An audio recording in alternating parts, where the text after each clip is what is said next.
जब असुरों ने अच्छाई पर अत्याचार किया और धर्म को ललकारा, तब प्रकृति ने स्वयं शक्ति का रूप लेकर सृष्टि की रक्षा की। ये है उस महायुद्ध की कथा जहां जन्म हुआ मां दुर्गा का। लेकिन आखिर क्यों लेना पड़ा मां दुर्गा को अवतार? आइए सुनते हैं मां दुर्गा के जन्म की गाथा। बात है त्रेता युग के समय की, जब असुरों के दिलों में एक महत्वाकांक्षा जाग उठी थी। दो भाई रंभ और करंभ ब्रह्मर्षि कश्यप की महान वंश परंपरा में जन्मे हुए। उनकी मां दनु ने उन्हें समझाया कि वे साधारण सीमाओं से आगे बढ़कर शक्ति प्राप्त करें। मां की बात मानकर देवताओं को प्रसन्न करने की प्रबल इच्छा से दोनों भाई गंभीर तपस्या में लीन हो गए।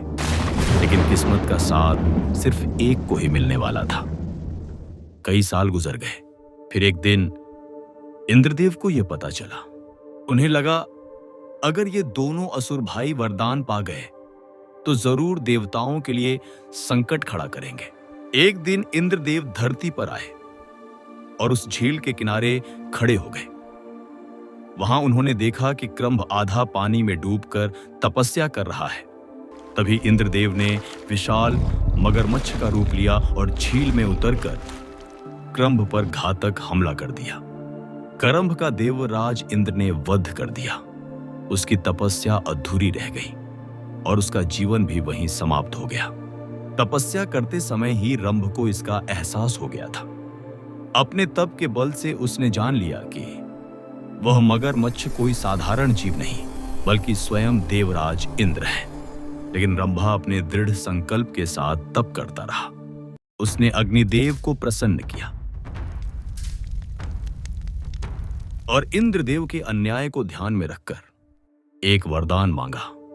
ऐसा पुत्र जिसकी शक्ति अकल्पनीय हो और जो तीनों लोकों पर शासन करने के लिए जन्मा हो। समय बीतते बीतते रंभ के जीवन ने एक नई दिशा ले ली। वह महिषी से प्रेम करने लगा, जो एक भैंस रूपी असुरनी थी। लेकिन इस मिलन से जन्म लिया जलन और द्वेष ने, क्योंकि महिषा, एक शक्तिशाली भैंस असुर, महिषी को स्वयं पाना चाहता था। ईर्ष्या और क्रोध में पागल होकर महिष ने रंभा को युद्ध की चुनौती दे दी। उनकी लड़ाई भयंकर थी और यह संघर्ष कई वर्षों तक चलता रहा।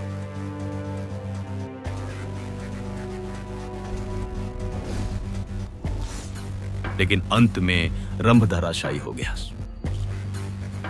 और महिष भी हार कर गिर पड़ा। जब रंभा का शरीर चिता पर रखा गया तो गहरे शोक ने जन्म दिया एक अमर कथा को। गर्भवती महिषी अपने अपार ध्वग से टूटकर स्वयं को अग्नि की लपटों में समर्पित कर दी और उसी ज्वाला में भविष्य की शक्ति का बीज जन्मा।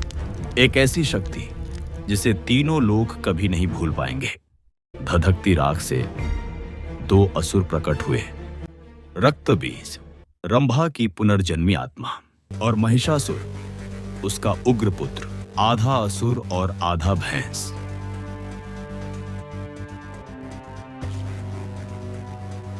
महिषासुर तेजी से खड़ा हुआ, असीम शक्ति लिए हुए।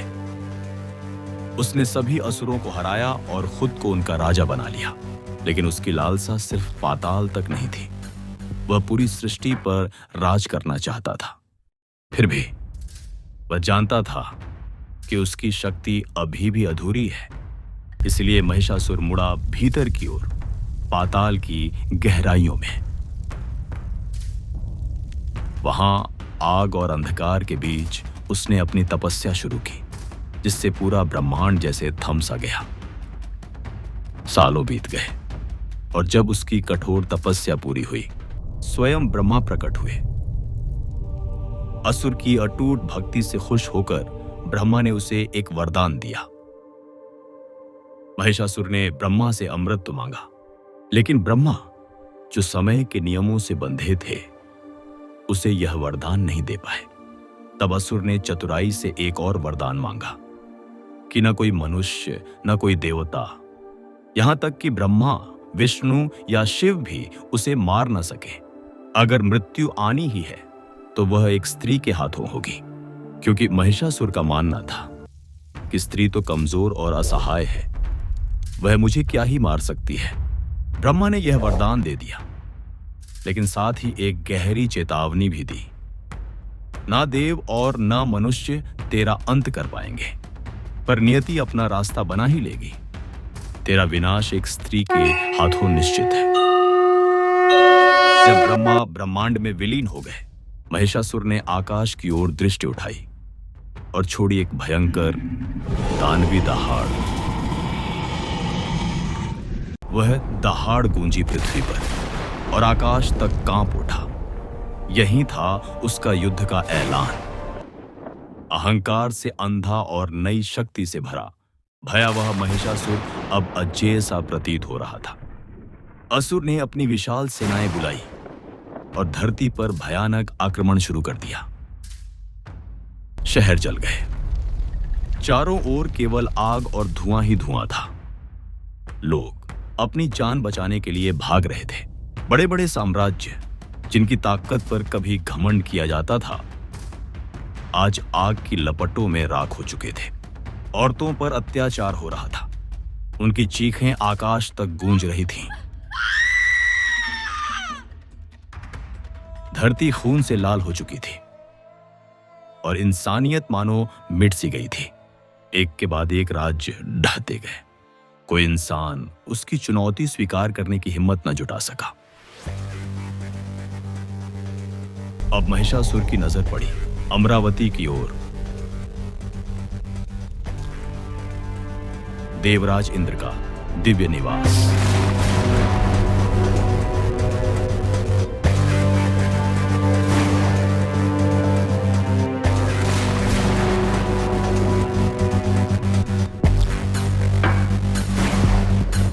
देवताओं और असुरों के बीच 100 वर्षों तक महायुद्ध चलता रहा। एक एक कर देवता पराजित होते गए। उनकी शक्तियां धीरे धीरे कमजोर हो गईं और उनका स्वर्ग उनके हाथ से छिन गया। हार कर और अपमानित होकर देवता पृथ्वी पर भटकने लगे, साधारण मनुष्यों की तरह। ना मंदिर बचे, ना आकाश में कोई आसन, सिर्फ निराशा ही साथ रही।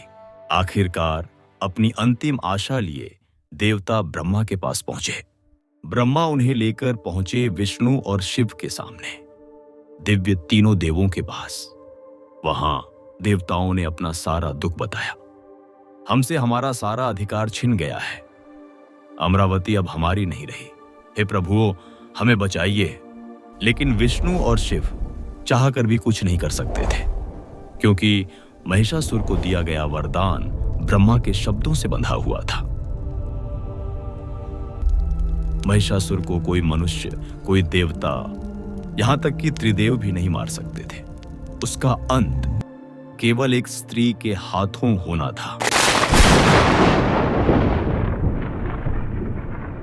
लेकिन ऐसी कोई स्त्री है ही नहीं, इंद्र पीड़ा से चिल्लाए।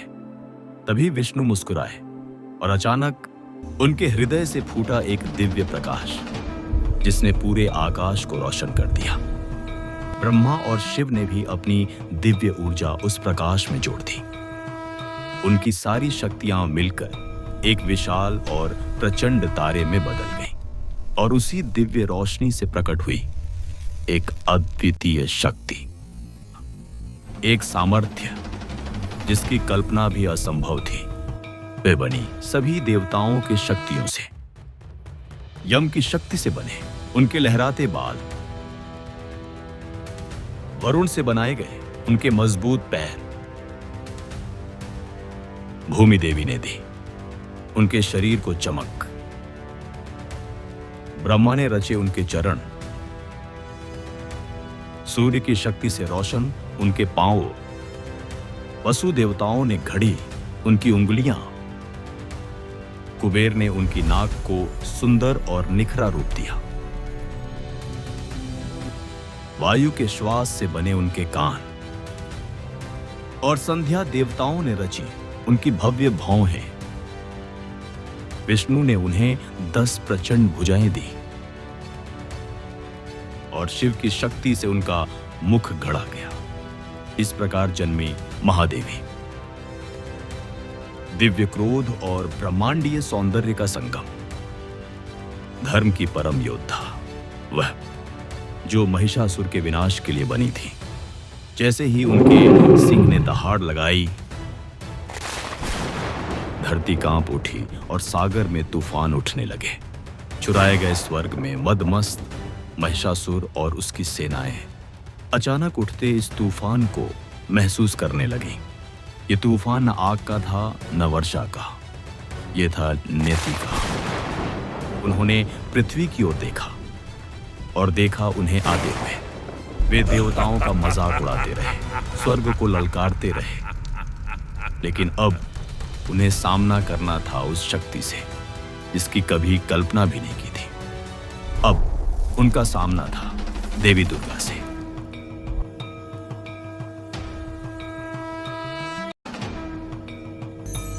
जैसे ही देवी रणभूमि पर उतरी, धरती उनके चरणों तले कांप उठी।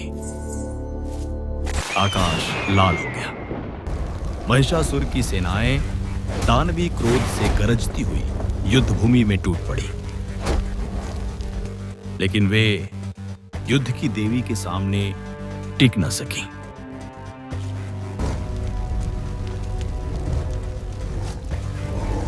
उनकी तलवार के हर वार से असुर पत्तों की तरह झड़ते गए। उनके सिंह ने शत्रु सेना को चीर डाला। उनके बाण बरसे जैसे दिव्य अग्नि।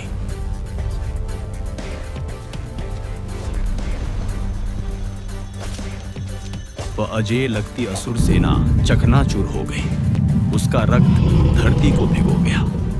अपनी सेना को नष्ट होते देख महिषासुर पागल हो उठा। उसने एक भीषण दहाड़ लगाई और धारण किया अपना असली रूप, भैंस रूपी महादानव। उसने सीधे देवी दुर्गा की तरफ दौड़ लगाई।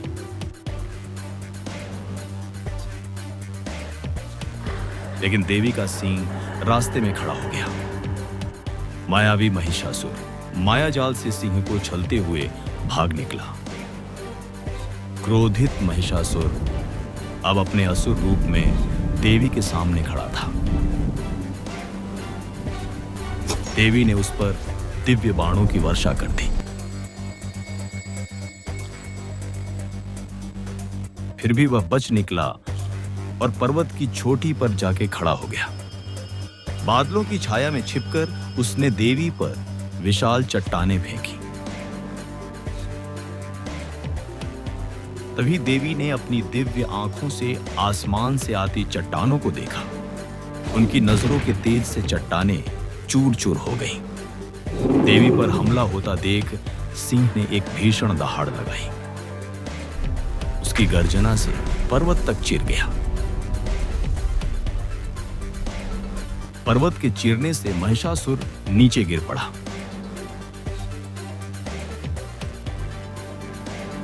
देवी अपने सिंह पर सवार होकर महिषासुर के सामने आ पहुंची और अपने बाएं चरण से दानव को पटक दिया और फिर देवी की प्रज्वलित तलवार चली। क्षण भर में महिषासुर का मस्तक उसके शरीर से अलग हो गया। उस दानव की अंतिम चीख अहंकार की अंतिम सांस बन गई। ये सिर्फ एक युद्ध की कहानी नहीं, बल्कि शक्ति के जन्म की गाथा है। मां दुर्गा का आगमन केवल महिषासुर का अंत करने के लिए नहीं था, बल्कि हमें यह याद दिलाने के लिए था कि जब धर्म संकट में हो तो शक्ति स्वयं जन्म लेती है।